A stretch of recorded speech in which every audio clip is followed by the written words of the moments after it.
When we began the TIPS program, it was truly a team effort. And our commissioner, May Carpenter, was at the helm. The TIPS program brings seniors out of isolation, and they're here and they're meeting with each other. But then they're meeting with people that they've never met before. Even the person who's taken the vital statistics. I've always found them to be so kind. It was about 2013 that Gene Coppola and I were at a grant makers session. And at that time, we really had planned to talk to particular grant makers about this idea that we had. We had an opportunity to talk to a program officer from the Harry and Jeanette Weinberg Foundation. And as we were talking to him, we noticed his eyes lit up. The TIPS program began in 2013, and it was started by a friend and colleague of mine, a woman named Gene Coppola, who was a professor at Pace. And Gene was always a real strong believer in having students go out into the community to do things. And Gene also had a real soft spot, I guess you'd call it, in her heart for working with seniors.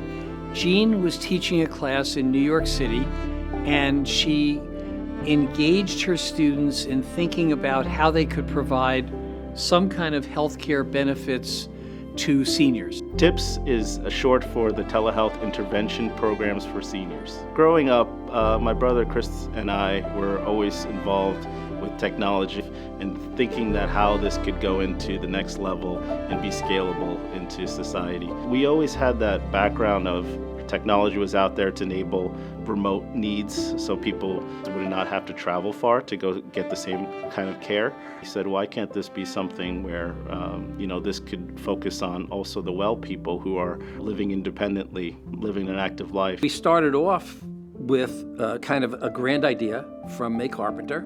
We developed what was a brand new model for providing services like this. We got together, sat down in a room, and began talking about what we could develop.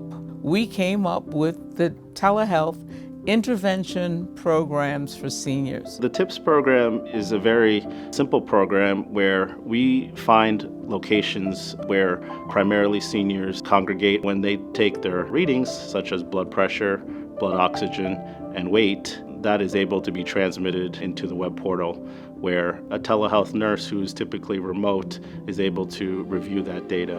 One of our awarenesses here at First Church is the fact that for our older adults, our senior community, they're going through a lot.